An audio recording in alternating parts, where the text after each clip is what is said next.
Okay, I've moved the camera up because I think I look better from this angle.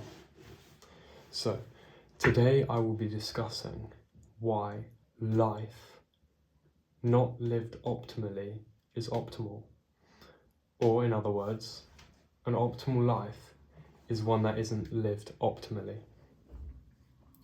Okay, so there's a massive culture on YouTube and online about, especially for young people, that they need to be a paragon of optimization, efficiency, and overall capability.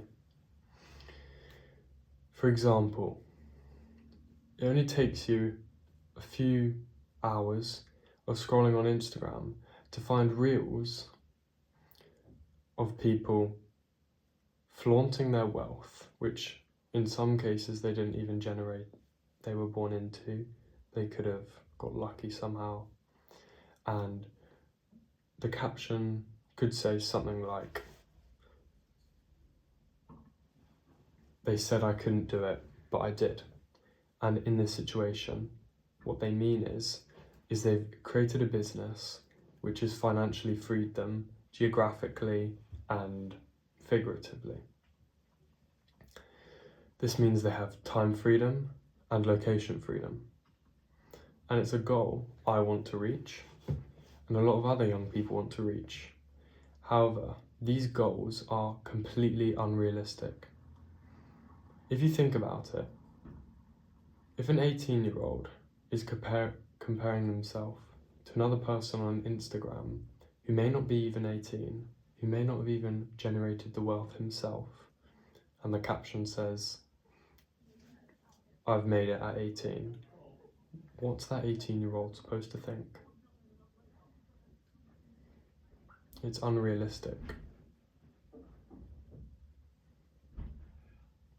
Now, I bought into this idea for quite a while, and what I mean by this is instead of enjoying life like I maybe should have, or maybe should have done more of, I took the Andrew Tate approach and the hustle mentality of I need to make money quick and now, and there's no time for fun.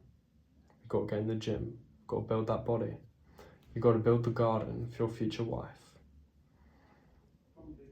Now, the issue is when you're young and 18 like I am, this is the time in your life to make mistakes. If your business fails, fine. The businesses aside, and hustle culture and mentality aside, mistakes you can make which don't fuck up your life in the long term. I mean, things that don't make you go to prison or financially bankrupt you. You should be making mistakes because that's how you learn. And there was a phrase I heard of there's two ways to learn. You can learn from your own mistakes, or you can learn from other people's mistakes. Now, I don't buy this. I think you can learn from other people and the advice they can give, but the mistakes themselves, which other people have experienced, you cannot learn from. You have to experience them yourself. And even if you do learn from them, it would be so minute compared to if you experienced it. And this is the issue. In fact, to build your personal brand, the best way to do that is by making as many mistakes as possible, because you learn from them very well because you experience them yourself. And living unoptimally gives you an more optimal and successful and rewarding approach to building a personal brand or some other type of business.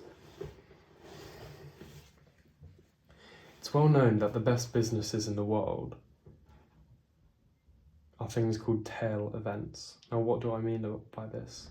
What tail events are events which are so rare but yield most of the results. Amazon's CEO, Jeff Bezos. There's two parts of the Amazon portfolio which make up nearly all its market capitalization. That is Amazon Prime, the next day delivery website, and Amazon Web Services. Those are just two. And Bezos famously said to his shareholders, if they don't think that they won't experiment more with more business ideas and opportunities which they genuinely think could work, which may not always work, but could work, if the shareholders didn't like that, they could take their money and go. Yet Amazon's still part of the Magnificent Seven of the S&P 500, one of the most successful corporations in the world. Now, linking back to the topic title, the video will be called Optimal Life Doesn't Mean to Live Optimally. And what I mean is, the advice you see online, which all the finance gurus, the self-improvement YouTubers and content creators, which are preaching a good message, if you were to actually enact their words to 100% of their meaning, it wouldn't work. You need to make mistakes. Now, this is just my own opinion. I've got no expertise in this. This is just my own anecdotal evidence, which I have found out. It may well be wrong, but for me, living optimally shouldn't mean to actually live optimally. I hope you understand.